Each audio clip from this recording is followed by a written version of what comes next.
Jean-Marie Le Pen, vous venez de passer le cap, vous venez d'arriver. C'est le cap de Bonne-Espérance. En quelque sorte. Jean-Marie Le Pen, vous venez de faire le grand voyage. C'est terminé. Je vais vous demander de parler de vous au passé. C'est un exercice très particulier. Comme si j'étais mort. Exactement.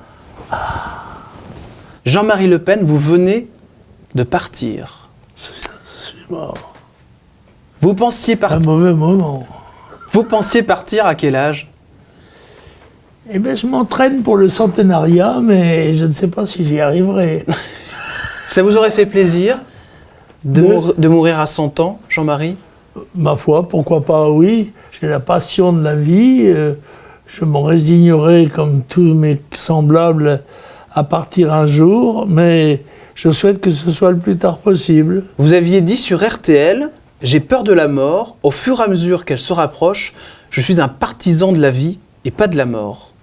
Ah oui, bien sûr, l'idée de la mort ne me réjouit pas, mais je l'assume, voilà. Vous y pensez à la mort, Jean-Marie Le Pen? Oui, bien sûr, j'y pense, oui.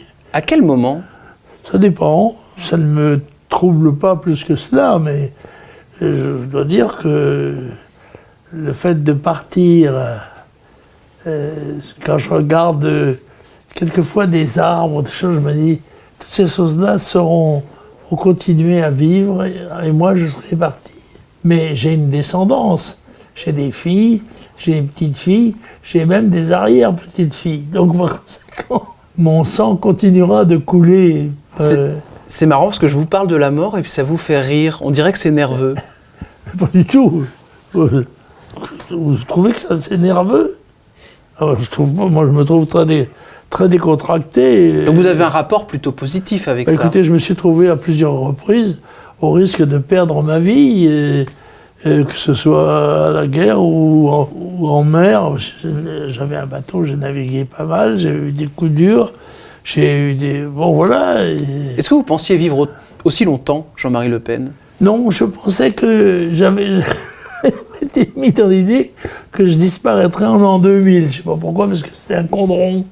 Et puis, 2000, ça fait déjà un moment. Et je suis assez content d'avoir pu continuer.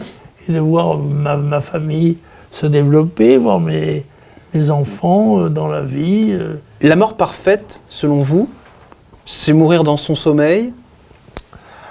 C'est sans doute la plus agréable. En tous les cas, la moins désagréable. La conscience de la mort... c'est celle que vivent les condamnés, qui comptent les heures, puis les minutes, puis les secondes. C'est tragique, ça. C'est dramatique. Moi, j'espère que ça me sera épargné, mais après tout, que la volonté de Dieu soit faite, et non la mienne. Alors, au moment où nous parlons, elle est faite. En tout cas, dans cette histoire que je vous raconte, Jean-Marie Le Pen. Je suis mort. Je m'imagine mort. Je suis raide. Raide dans la caisse en bois. Elle sera où, cette caisse en bois? J'en sais rien. Ça dépendra pas de moi, ça dépendra de l'endroit où je mourrai. Mais... En Bretagne? Non, je suis pas en Bretagne pour l'instant, mais je pourrais être en Bretagne, je pourrais être ailleurs. Je serais peut-être en Thaïlande au moment où ça m'arrivera. Je n'en sais rien. Oui, mais l'endroit où vous aimeriez reposer, Jean-Marie? C'est choisi déjà, c'est à la Trinité-sur-Mer, dans mon caveau de famille, où il y a déjà mes parents, mes grands-parents, voilà. Vous avez déjà fait votre testament? C'est quelque chose de difficile à faire, Jean-Marie Le Pen, un testament? Non, pas du tout. J'ai fait un testament sur un certain nombre d'objets que je léguais à un certain nombre de personnes, mais non, j'ai des enfants, il y a une loi de dévolution successorale, on la suivra, il n'y a pas de problème. Et j'ai des petites dispositions personnelles que j'ai établies en faveur d'un certain nombre de gens, sur ma part préférentielle, enfin comment ça s'appelle, réservataire. On a droit à une part réservataire. Mais dans mon cas, c'est un quart de mon patrimoine, en vous rappelant quand même que l'État prend en général 70%. De quoi va hériter Marine? de la réputation de son père, déjà. Mais je ne crois pas qu'elles attendent ça. Mes enfants, je ne pense pas, mais enfin... C'est des choses dont vous avez déjà parlé avec elles?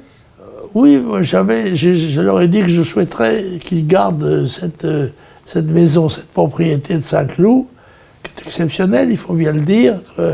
Et je souhaiterais qu'ils trouvent un arrangement entre sœurs pour essayer de garder ça et de se le partager, si c'est possible. Si c'est pas possible, ben, comme tout le monde. L'héritage financier, il est colossal.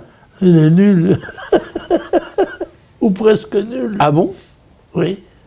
Mais pourquoi? Vous avez tout dépensé, Jean-Marie Le Pen? Dépenser tout quoi? L'argent, le patrimoine. Il est là, c'est cette maison, cette villa. cette propriété qui est coûteuse à entretenir d'ailleurs. Autrement non, j'ai une retraite. Alors, c'est l'essentiel de mes biens. Jean-Marie Le Pen, nous sommes à l'enterrement. À votre avis, qui va être appelé au journal de 20h de TF1 pour parler de vous? Peut-être ma fille. Ce sera probablement la personne la plus notoire, la plus illustre. Elle sera peut-être présidente de la République. Qui sait?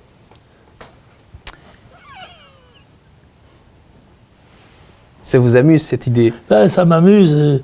Ça m'amuse pas tellement d'être dans la caisse en bois, mais il faudra que j'y passe, mais vous aussi. Tout le monde va y passer. Tout le monde va y passer. Moi, je suis déjà certain d'avoir passé un certain temps sur la Terre. Ce n'est pas assuré à tout le monde. L'église, vous avez une grosse cérémonie à la Johnny Hallyday? Requiem aeternam Donaeis Domine, bien sûr. Oui, bien sûr. Où ça? L'église, j'en sais rien. Qu'est-ce qui vous ferait plaisir? À ce moment-là, je ne m'inquiéterai pas tellement de l'endroit où on va m'enterrer. Il y a des retournements de veste au moment de parler de vous? Ah non, je serais très bien. On est beaucoup mieux quand on est mort. Il y a des gens grossiers qui disent du mal des morts. Mais en général, on en dit du bien, même quand on en a pensé du mal. On dira du bien de vous quand vous partirez? Oui, parce que je le mérite. Honnêtement, quand je me psychanalyse, je crois, j'ai le sentiment de n'avoir jamais fait aucune saloperie, des choses dont je pourrais avoir honte. Non. Donc, j'ai mené une vie normale, banale, de problèmes.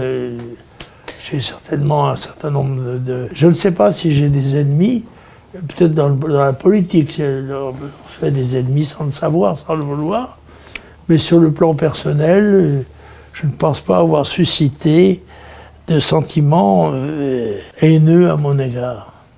Dans votre livre Mémoire, vous démontez avoir pratiqué la torture au 1er régiment étranger de parachutistes. Vous affirmez que les méthodes utilisées pour obtenir des informations lors de la bataille d'Alger étaient les moins violentes possibles. Vous n'avez aucun regret là-dessus? Aucun regret, non.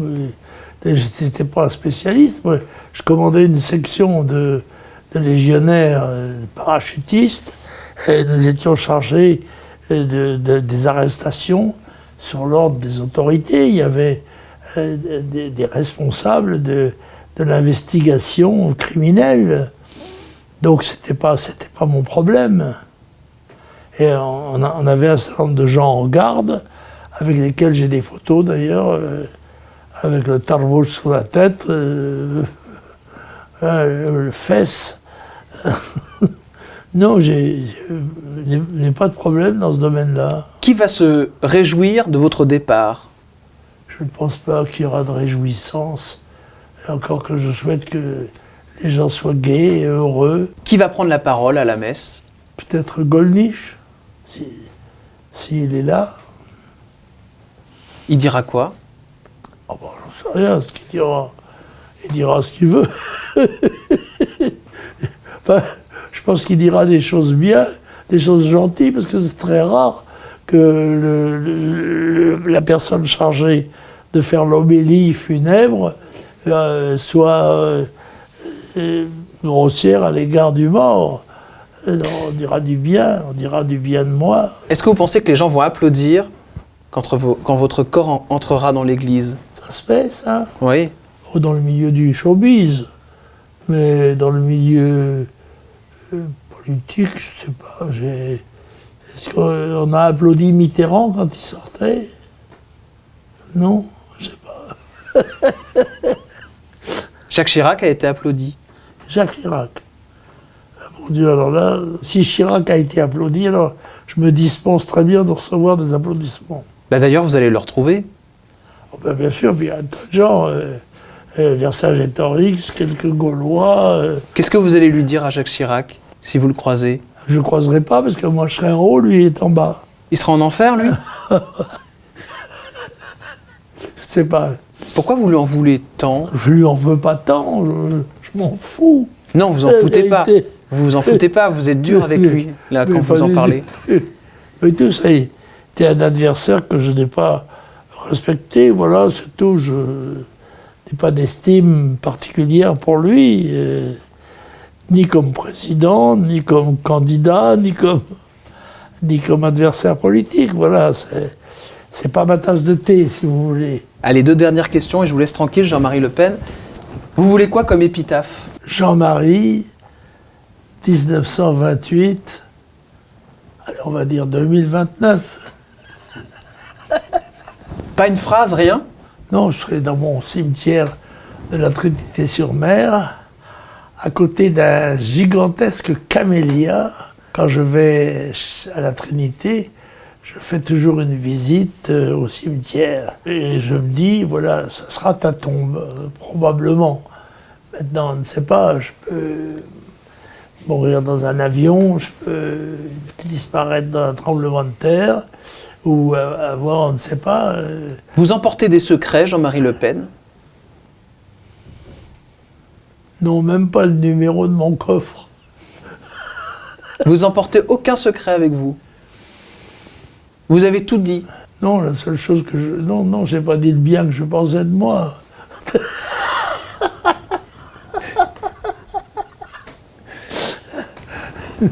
J'ai une vie droite, transparente, tête haute et main propre, voilà.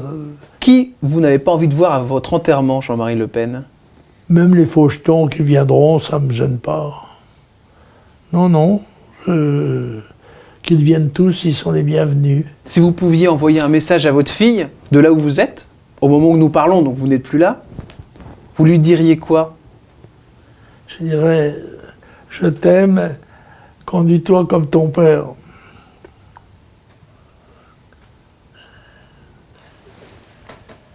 N'est-ce pas? Merci, Jean-Marie Le Pen.